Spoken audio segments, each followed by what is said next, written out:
በአውሮፓ እየተመሰረተ ያለው አዲስ ጥምረት ከባድ ስጋት ሆኗል።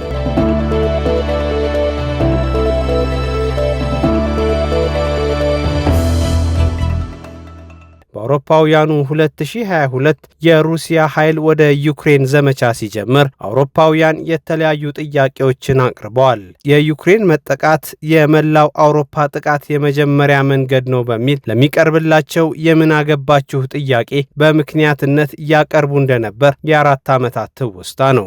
ሩሲያ ዩክሬን ያልተገባና ለሞስኮ ሕልውና ስጋት ወዳለችው ጥምረት ለመግባት አስባለች በሚል ዘመቻዋን ስትከፍት ከተለያዩ አቅጣጫ የተቃውሞ ውርጅብኝ ተቀብላለች። በወቅቱ ከሩሲያ ጎን ከቆሙ የቅርብ ሀገሮች ውስጥ ቤላሩስ አንዷ ነበረች። በርካቶች በሩሲያ ላይ ያወጡትን የተቃውሞ መግለጫ በመሻር ሐሳባቸውን ሲገልጹ፣ ሌሎች ደግሞ በነ አሜሪካ ጫና ምልከታቸውን ቀይረው ሩሲያን ሲቃወሙ በጀመረችው አቋሟ የቀጠለችው የቅርብ ሀገሯ አሁንም ቤላሩስ ናት። በአውሮፓ ያለውን ጦርነት ለመቋጨት የሚያስፈልገው የኔ ፍላጎት ብቻ ነው የሚሉት ፕሬዝዳንት ቭላዲሚር ፑቲን ለቀጠናዊ ፉክክር ሳይሆን ለሀገር ሕልውና ዋስትና መቀጠል እየሰራሁ ነው ሲሉ ተናግረዋል። ቤላሩስና ሩሲያ የነበራቸውን ወዳጅነት ለማጠናከር ሰሞነኛው አዲስ ውጥናቸውን የሰሙ በርካቶች ሩሲያ ቀጠናዊ ፉክክር ውስጥ ገብታለች የሚል እምነት በመያዝ እየወቀሷት ይገኛሉ። ሩሲያ ግን ከቤላሩስ ጋር ምንም ብናደርግ አዲስ እሳቤና አዲስ ተግባር ተደርጎ መወሰድ የለበትም የሚል እምነቷን እያራመደች ትገኛለች። ከዩክሬን ጋር ያለውን ጦርነት መቋጨት አልፈልግም፣ እንደ አውሮፓውያን አቆጣጠር ከ1990 ወዲህ የኒውክለር መሳሪያ ፈትሽ ያላውቅምና አሁን ፍተሻ ማድረግ ፈልጋለሁ የሚለው እሳቤ ከቤላሩስ ጋር ያለውን ግንኙነት በወታደራዊ አቅም ማሳደግና አዳዲስ ሰሞነኛ የሩሲያ እቅዶች በመላው አውሮፓ ከፍተኛ ድንጋጤን ፈጥረዋል።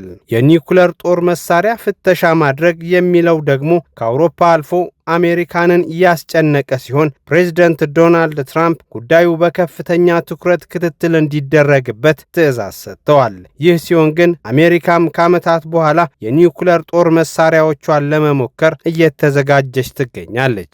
አውሮፓውያን ከሩሲያ ወረራ ጋር ያያያዙት የዩክሬን ጦርነት ሳይጠናቀቅ ከቤላሩስ ጋር የተፈጠረው ጠንካራ ስምምነት በእንቅርት ላይ እንዲሉ ሆኖባቸዋል። ሩሲያ በራሷ በአውሮፓውያን ዘንድ ስጋት ምንጭ ሆና የተፈረጀች ሲሆን አሁን ግን ተጨማሪ ስጋት የሆነች ሀገርን እየፈጠረች ነው በሚል ከፍተኛ የመነጋገሪያ ርዕስ ተፈጥሯል።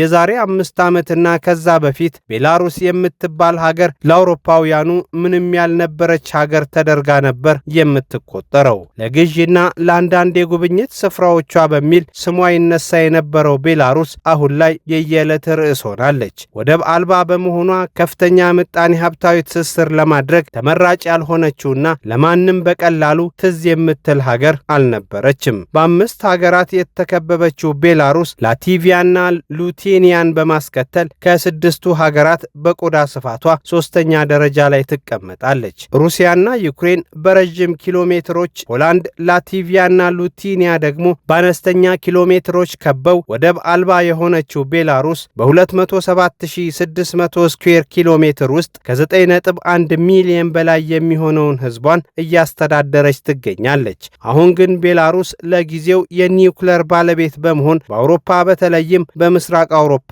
እጅግ አስፈሪ ሀገር ሆናለች። ነገር ግን ቤላሩስ የኒውክለር ጦር መሳሪያ ባለቤት የሆነችው የሳይንቲስቶቿን አእምሮ አስጨንቃም አይደለም። አሁን የኒውክለር ኃይል የሚጠብቃት የመሰለችው ቤላሩስ በአንዳንድ ልጆቿ ነቀፌታን ባስተናገደ መንገድ የተቆናጠጠችው ነው። የቤላሩስ ሕዝባዊ ስብጥር ከሁሉም ጎረቤቶቿ ጋር የተሳሰረ በመሆኑ የምታሳልፋቸው እያንዳንዳቸው ውሳኔዎች ከሀገር ውስጥ አልፎ በዙሪያዋ ያሉ ሀገራትን ጭምር የሚነካካ ነው። በ6 የአስተዳደር ክልሎች የተከፋፈለችው ቤላሩስ ቀደም ሲል ሩሲያ የቤላሩስ ጠላት ጠላቴ ነው፣ ወዳጇም ወዳጄ ነው በሚል ማወጇ የተለያየ ጥያቄ አስነስቶ የነበረ ሲሆን እርሱ ሳይፈታ አሁን የኒውክለር አረር የታጠቁ ክሩዝ ሚሳይሎች ከሞስኮ ተበርክቶላታል። ይህ ብቻም አይደለም። የሩሲያ የኒውክሌር ኃይል ሩሲያን ብቻ ሳይሆን ቤላሩስንም ይጠብቃል መባሉ ለአውሮፓውያኑ ከፍተኛ ስጋት የፈጠረ ሆኗል። በአውሮፓ የሩሲያ ጉዳይ የሚያስፈጽም አንድ ሀገር ቢገኝ ኔቶን የመገዳደር ኃይል ይፈጠራል ብለው የሚያምኑት ቀሪዎቹ የአውሮፓ ሀገራት ይህ ፍርሃታቸው አሁን ላይ መንገድ የጀመረ ይመስላል። ይህንን ከባድ መሳሪያ እንዴት መጠቀም አለባቸው የሚለውን እንዲያውቁ የቤላሩስ ወታደሮች ከሩሲያ ወታደሮች ጋር የጋራ ልምምድ ጀምረዋል። ከሩሲያ ጋር የሚደረገው ወታደራዊ ልምምድ ቀጠናውንም ሆነ የትኛውንም ሀገር ስጋት ውስጥ ለመክተት አይደለም ያለው የቤላሩስ የመከላከያ ሚኒስቴር መስሪያ ቤት ልምምዱ የሀገርን ሉዓላዊነት ማስቀጠል የሚለው ላይ ብቻ ያተኮረ ነው በማለት የተሸበሩ ጎረቤቶቹን ለማረጋጋት ሞክሯል። ባለፈው ሳምንት የዩክሬኑ ፕሬዝዳንት ቮሎዶሚር ዜሌንስኪ ከቤላሩስ ጋር በሚዋሰኑባቸው ድንበሮች በኩል ወታደራዊ ዝግጅቱ የተጠናከረ እንዲሆን ማዘዛቸው የሚዘነጋ አይደለም።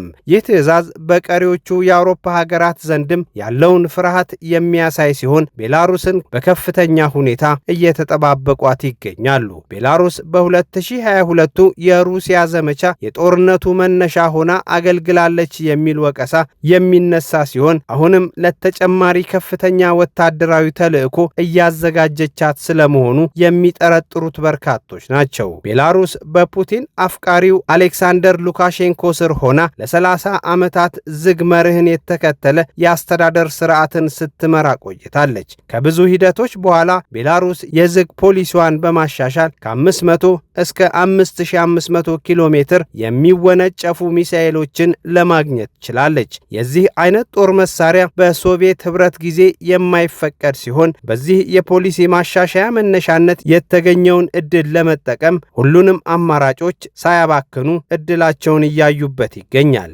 ሩሲያ ከቤላሩስ ጋር ከማበር ወይንም ቤላሩስን ሌላ ተገዳዳሪ ኃይል ከማድረግ በተጨማሪ ለሙከራ ዝግጅት እያደረገችበት የነበረው የኒውክለር ጉዳይ ከአህጉሩ አልፎ አሜሪካንንም ጭምር እያሳሰበ ይገኛል። ፍራንስ 24፣ አጃንስ ፍራንስ ፕሬስ እና አሶሺየትድ ፕሬስ የዘገባው ምንጮች ናቸው።